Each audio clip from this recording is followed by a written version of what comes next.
I'm here today to speak about the violence faced by Aboriginal women and girls in Canada and the shocking disparity between the rates of missing and murdered Aboriginal women and girls compared to the general population.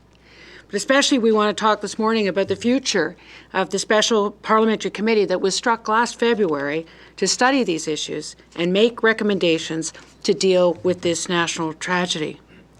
Sadly, more than 600 Aboriginal women and girls have disappeared or been murdered in Canada since 1970.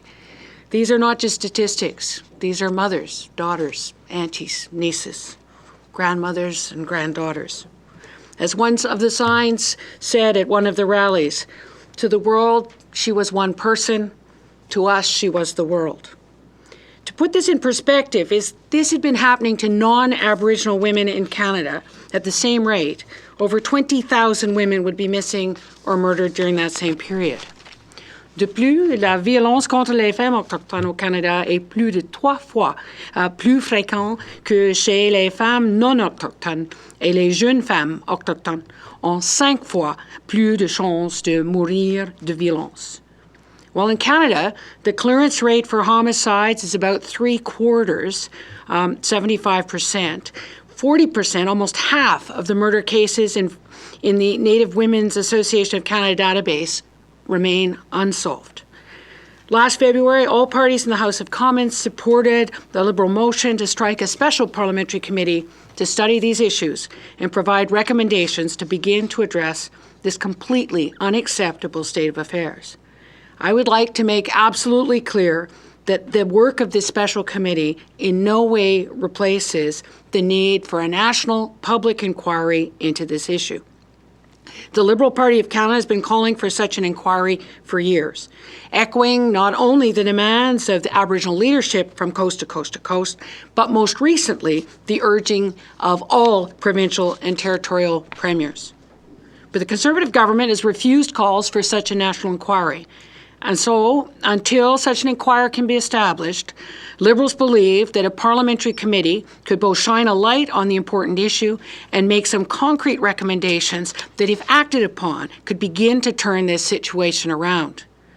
The Prime Minister has now indicated that he not only intends to prorogue Parliament later this month, but delay bringing it back until sometime in October.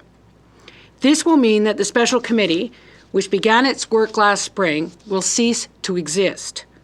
I wrote the Minister of Aboriginal Affairs to urge him to commit that the government will both agree and reconstitute the special committee and extend the original deadline to report its recommendations to the House to compensate for any delay caused by the prorogation. While I am still hopeful that the government will agree, I am deeply concerned that I have not had an answer to my August 22nd letter and that the government spokesperson recently refused to make such a commitment when recently questioned by the media, saying that she would not speculate when actually we just want an answer yes.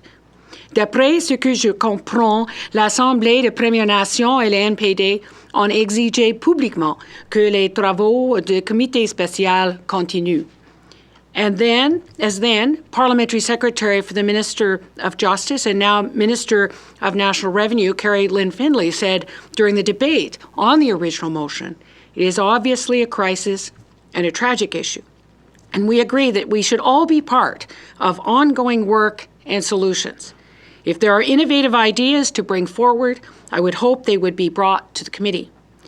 During the proceedings of the committee, then Parliamentary Secretary for the Minister of Environment and now Minister of State for Western Economic Diversification, Michelle Rempel, said, I'm on this committee because I feel it's a very important issue to be addressed by Parliament through a parliamentary committee.